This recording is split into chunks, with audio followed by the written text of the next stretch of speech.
Hello to all of you. Today we are going to discuss about case studies in individual sports.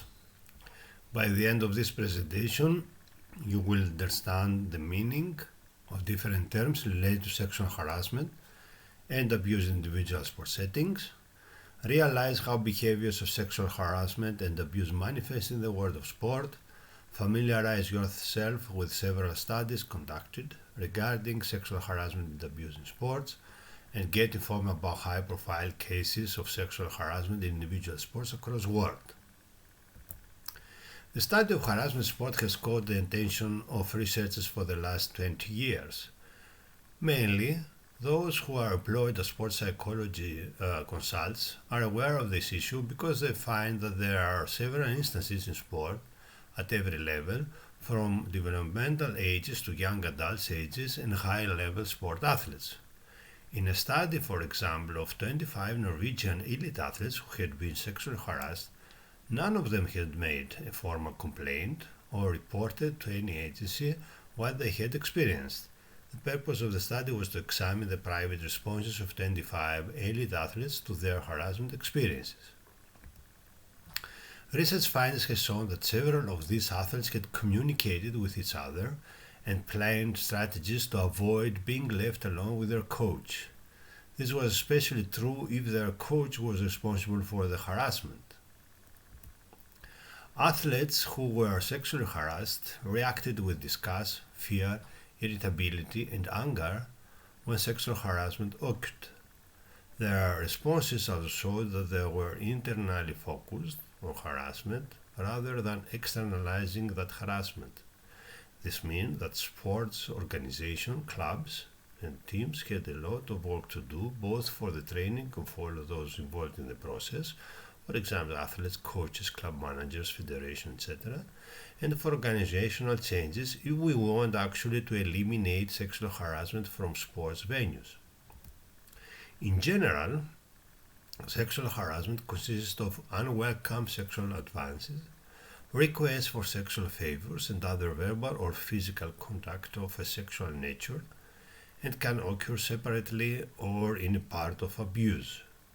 Note here that romantic and or sexual relationships between coaches and athletes are regarded as an abuse of professional ethics, status, and power.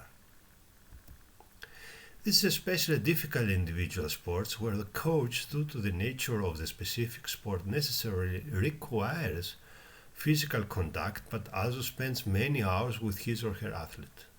Particular care should be taken so that his or her bodily movements, touch, and verbal behavior do not fall into the category of sexual harassment.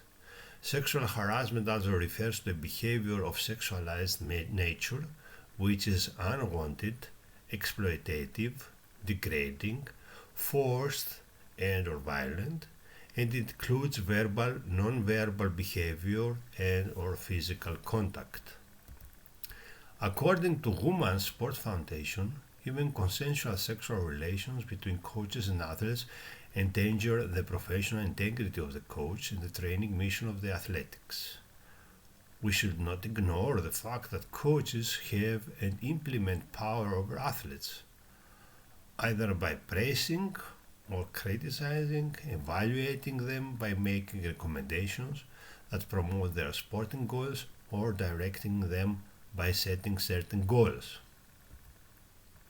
However, sexual relations between coaches and athletes, even if they are consensual, are wrong because the coach has a professional responsibility for the athlete. Note here that a coach is always in a position of power due to his or her status, and unfortunately such situations greatly increase the chances for a coach to abuse his power and or sexual exploit the athlete. For example, in some cases, when we are going to talk about specific cases in individual sports, in November 3rd, 2021, Arana Rader, a prominent track and field coach, is being investigated for alleged sexual misconduct by the U.S. Center for Safe Sport after complaints were made against him, as his attorney tells CNN on Wednesday. Ryder has coached notable athletes such as Christian Taylor, an American track and field athlete who competes in a triple jump, has a personal record which ranks second on all-time list, and he is the current world champion. Adelaide Grace, a Canadian sprinter, six-time Olympic medalist in the 200 meters and in the 400. Tiana Bartoletta, she competes in a long jump and short sprinting events, and she is a two-time Olympian with 3 gold medals.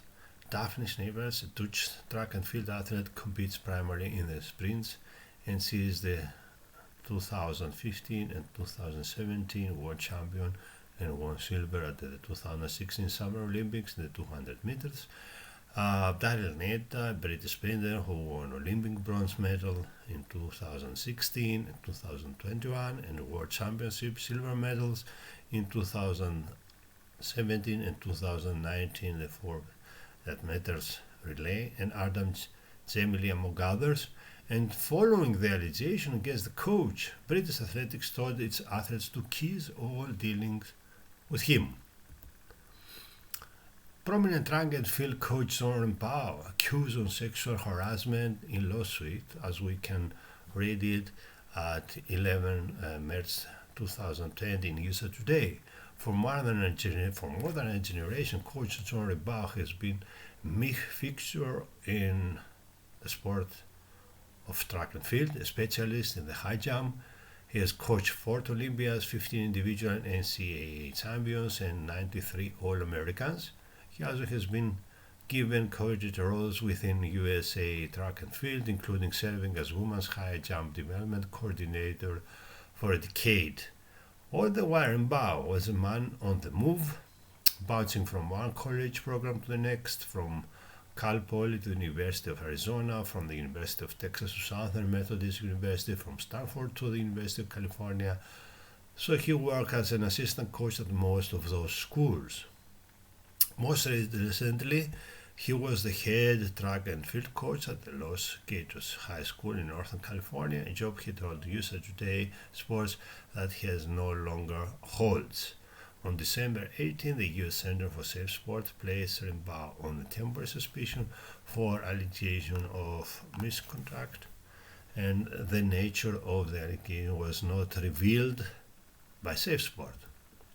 3 high-level athletes, women, who was recruited and coached by him in the late 90s or in the early 2000s, accused him for sexual harassment. There was Erin Aldrich, a 2000 Olympian and 8-time All-American in the high jump, Jessica Johnson, a high jumper, a 2-time All-American, and Londa Bevins, a middle distance runner, a 7-time All-American.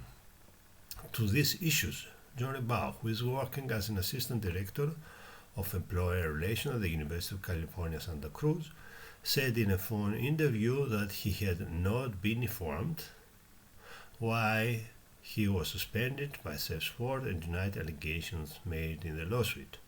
According to the accusations, he said, "This is ridiculous. It never happened. This is completely false. This is just making me angry because this is all crap." Furthermore, Pau said he didn't remember exactly when he changed his workplace, and he insisted that he left for personal, family reasons, not because of Safe Sports action. According to Nancy Hogshead Makhar, Olympian gold medalist and CEO of the legal advocacy non-profit Champions Women, taking the lawsuit could change the landscape for NCAA athletes with sexual assault or sexual harassment. Additionally, she sustained that this could open the floodgates for broad reform, both in courts and legislatively, and the stars might be aligned right now in society. In conclusion, the lawsuit action, in combination with what is happening with the Me Too movement, could change the reality in relation to sexual harassment. So the problem is that there's 3 high-level athletes: Aldrich, 42 years old, Johnson, 39 years old, and Bivens, 38 years old, didn't speak out for years. That's a common issue, just like many other alleged victims of sexual abuse and sexual harassment. But at the moment, they learned that Pau was coaching in a high school. They said it was time to come forward and put him ahead of his responsibilities. I said, silent for over 20 years because the thought of coming forward was horrifying to me, Adrich said, but I decided that I couldn't stay silent any longer. If I did, so many more girls would continue to be abused. Every person I shared my story with, I became more and more liberated. I finally felt that I can make a difference. As these athletes describe it in their interviews about Rimbaud, he groomed them through long, attending phone calls as he was recruiting them when they were in high school, then sexually harassed and sexually abused them when he coached them in college. So Adrich committed to attend Arizona to play volleyball and to high jump, where she could be coached by Rimbaud, but she said that very often their nightly conversations turned into questions about Aldrich's social life and her appearance in social media. As Aldrich said, I was 17 years old, but had the maturity level of a 13 years old when it came to dating. That's how he preyed on me. He was grooming me by calling me beautiful and sexy. He may had me in love with him even before he touched me. In August 1996, Rimbaud went with Aldrich to Australia in order to compete in the World Junior Track and Field Championships. She was already 18, but on the flight, Aldrich said that while they were seated next to each other on the long flight, Rimbaud covered her with a blanket and penetrated her with his fingers. He told me that we were now members of the Mile High Club, Aldrich said. He said he was going to leave his wife for me. He had me convinced that I could never be an Olympic athlete without him being my coach. Johnson has a similar story to tell about this matter. When I got to campus, it started immediately. He was constantly touching me. On a trip, he had me come into his hotel room and started putting his hand under my clothes. He showed up in my dorm room. It was traumatic, but I just closed my eyes. He was in control of my scholarship and my athletic career. One day she has been working out with Rimbaud called and told her to come to his office immediately. He went to hug me and I put my arms up. So he reached around me and pulled me into him and proceeded to lick the right side of my neck from the base up and then pulled back and said, salty. This remarkable behavior of the harasser became evident by the use of his power over others. As a result, Johnson became anxious, depressed, and bulimic. Her grades plummeted. Despite this, she found it the power to tell her parents what was happening and filed a formal complaint against Rimbaud with the University of Texas. Unfortunately, the university report concluded that Rimbaud should be punished for some of his behavior, but that he did not violate the university's policies for sexual misconduct and sexual harassment. This is a clear failure of the organization to protect the victim. When I told the university lawyer that Rimbaud was licking my throat, he said, I think these are bad manners, Johnson said. Bemis, another victim, was recreated by Rimbaud after he spent hours on the phone with her. When she got to campus, she was called into Rimbaud's office for weekly private meetings. He would lock the door, pet my hands, kiss my neck, and threaten my scholarship, she said. If he tells you to come to his office, you go. He's in charge of your scholarship. At the end, Bemis decided to leave. I had no tears left, she said. I wanted to leave and I realized I had to ask for his permission to transfer. I had to ask my abuser for permission so I could leave and go somewhere else. Then one day she spoke to Johnson, and as they discussed it, they realized that obviously they were both victims of sexual harassment by Rimbaud. That was huge, Bemis said. It was happening to someone else too. Bemis reported Rimbaud to Texas officials. They were looking out for themselves, not for us, she said. Rimbaud, of course, denied sexually harassing or abusing the three women. I don't know what people's lenses are, what things happen in life, he said. You know what? I touch my son every day. Does that mean I'm trying to sexually harass my son? Not just that. Hey, if we have a relationship and I gave him a hug, there is nothing to a hug. It is important to know that despite the effort of some official organizations such as the US Olympic and Paralympic Committee and other sport organizations to address the problem of sexual abuse and harassment in sports, there are other official sport organizations such as the NCAA that are still not consider sexual harassment as a violation. As we already know, the US gymnastics has been accused of sexual abuse of female athletes, primarily minors at the time of the abuse, over 2 decades in the United States starting the late 90s. More than 368 people, primarily females, alleged that they were sexually assaulted by gym owners, coaches, staff working for gymnastic programs across the country. And furthermore, longtime US gymnastics national team Dr. Ryan Nasser was specifically named in hundreds of lawsuits filed by athletes who said that Nasser engaged in sexual abuse for at least 15 years under the pretense of providing medical treatment. In the US, at the University of Vermont, track and field athletes said that they are embarrassed by the school's handling of sexual misconduct cases and frustrated by athletic director Jeff Schulman's recent statements in the aftermath of this mass workout on campus that drew thousands. How students showed their dissatisfaction and disapproval. About 25 of them covered Vermont with black tape across their uniforms or team sweatshirts during the New England Championships on May 14 and 15 in New Britain, Connecticut. The past 4 years we've been told we are competing for the university and their values. UMM senior hurdler Cameron McLachlan said in an interview, yet we are not sharing the same values. We are against all these things and they are doing nothing to change them. We decided to do it at New England to get the word out and raise attention to how terrible a job UVM athletics and the administration has been doing.